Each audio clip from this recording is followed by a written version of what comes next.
All right, hello everyone. It's time for Ask the Pastor, and we have two questions for today. Let me go ahead and read the first one.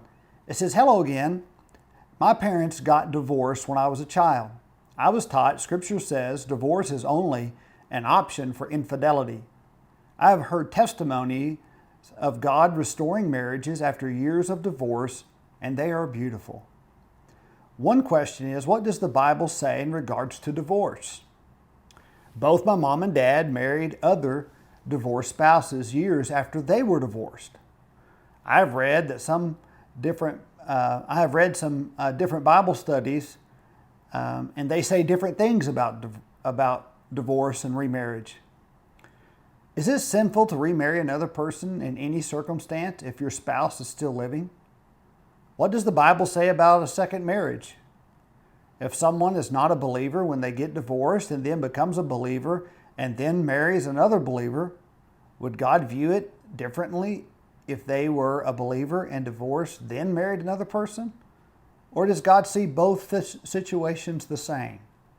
All right, as you can tell, there are several questions within that one question. The first question is really, what does the Bible say about divorce? So let me just read a couple of passages. And by the way, this is such a sticky situation. Divorce is just messy. And so I'm going to do my best to answer this question straight from what the Bible says. And so if you'll just listen to what I have to say, I think all the questions that the person has will be answered. Okay, so what does the Bible teach about divorce? Well, let me read from Luke chapter 16, verse 18. And this is what the Bible says in this verse.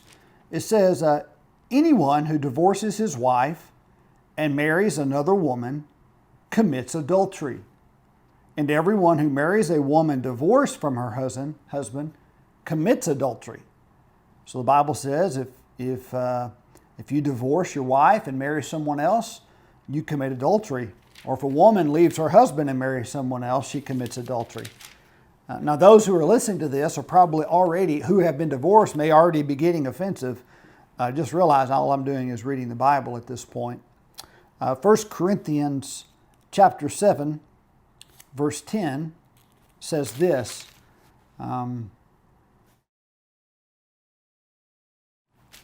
Says, "To the married I give this command, not I, but the Lord. A wife is not to leave her husband, but if she does leave, she must remain unmarried or be reconciled to her husband. And a husband is not to divorce his wife. But I, not the Lord, say to the rest, if any brother has an unbelieving wife, and she is willing to live with him, he must not divorce her. Also, if any woman has an unbelieving husband, and he is willing to live with her, she must not divorce her husband either." Okay? And then let me look at Matthew chapter 5. Matthew chapter 5, verse 32. And it says this, "But I tell you, everyone who divorces his wife, except in a case of sexual immorality, causes her to commit adultery. And whoever marries a divorced woman commits adultery." And then in Matthew chapter 19, verse 6, Matthew 19, verse 6 says this, "So they are no longer two, but one flesh. Therefore, what God has joined together, let no one separate." And then from the Old Testament, Malachi chapter 2, verse 16 says, "If he hates and divorces his wife, says the Lord God of Israel, he covers his garment with injustice." Okay? So clearly we see that in the Bible that ultimately divorce is not God's will. Okay? However, there are times in the Bible where God allows divorce, or we might say permits divorce. One such case is in the case of adultery. All right, if a spouse commits adultery if a husband commits adultery against his wife, or vice versa, then according to the Bible, adultery is ground for a divorce. However, God's first desire is for reconciliation. Ultimately, God would hope that the person who committed adultery would repent and the offended spouse would forgive, and therefore they could reconcile their marriage. But if for some reason, if adultery is committed and the relationship is irreconcilable, perhaps the person who committed adultery wants to leave, perhaps they're unrepentant, then in that case, God permits divorce. I believe another instance in the Bible where God permits divorce is in the case of abandonment. I read that out of 1 Corinthians chapter 7. If you're married to an unbelieving spouse and the unbeliever chooses to leave, the Bible says let them go. So I believe that a divorce is permitted in the case of adultery, abandonment, and one that's not explicitly stated in the Bible, but I believe it should be added, is abuse. I think if someone's life is in danger, then of course separation is the first line of defense, and hopefully they can get counseling.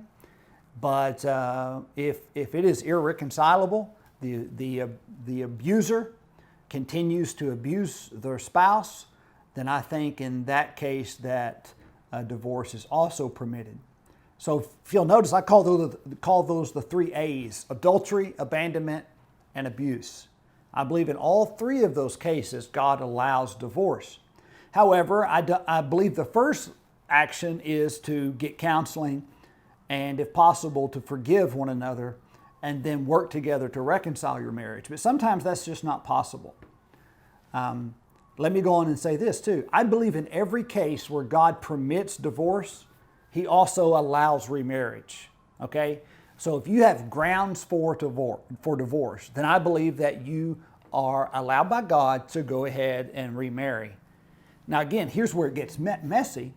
If you're marrying, let's say you have grounds for divorce, but you go marry someone who's divorced, but they didn't have grounds for divorce, now you're in a relationship that's characterized by adultery. Make no mistake about it. If you're in a relationship where someone has been divorced and they had no grounds for divorce, then that is adultery. If you leave your spouse and you have no grounds for divorce and you remarry, you're in adultery.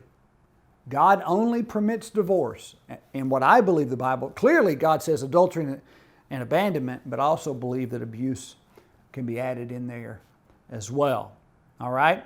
So hopefully that answers your question. It's such a messy thing. I would prefer that people would seek to get counseling and work through their marriage rather than give up on their marriage. Okay? The second question that I have here says this. Oh, that's the same one I just read. Here it is. This person says, I have done a lot of genealogy. I was wondering, when I get to heaven, will I know these people, my ancestors, that I've researched? Will they know me? What does the Bible have to say about this? So this person asked the question is, will we know our ancestors when we get to heaven? Well, let me say this. I firmly believe that Scripture teaches that we will be able to recognize those who we have known here on earth. I believe that we'll be able to recognize and that we'll know them in heaven. So to make it simple, will we know our relatives in heaven? I believe so. I believe that not only will we know our relatives that have gone on to be with the Lord, I believe that we'll also know Bible characters, Paul, David, and so forth. Of course, I don't know ultimately what it's going to be like, but let me share why I believe that. I believe that one example is with Adam and Eve in the garden. Now, before the fall, before sin entered the world, Adam and Eve knew each other. Now, when we get to heaven, there will be no sin. It'll almost be like the Garden of Eden restored before the fall. So if Adam and Eve knew each other in the garden, I believe, in other words, when everything was perfect, I believe that we'll know one another once again when everything is made new. And so the example of Adam and Eve before the fall is one scripture reference I give. But another scripture reference is when King David mourned over or mourned over the loss of his infant son. Or I could say when he no longer mourned over the death of his infant son. When they asked David why he was mourning no more, David said this in 2 Samuel chapter 12, verse 23.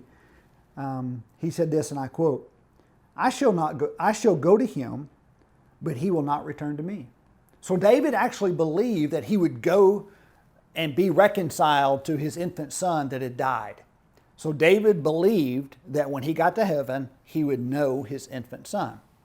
Another example is in the Mount of Transfiguration that's recorded in the Gospels. The Bible says that it was Jesus, and he was there with Moses and Elijah. Now Moses and Elijah had already gone on to be with the Lord, so there they were in heaven, and we knew who they were. We knew that it was Moses and Elijah, okay? So I believe the Bible clearly teaches that those we knew here on earth, we will also know when we get to heaven. And so I hope that answers your question. Again, now that answer opens up a Pandora's box of many other questions, and I'd be happy to answer those at some other time. But for today, remember, God hates divorce. But any place where it's permitted, I believe he also allows remarriage. And also rejoice in the fact that everyone who knows Jesus and knows one another here on this earth will also know Jesus and know one another when we get to heaven. God bless you. Look forward to your questions in the future.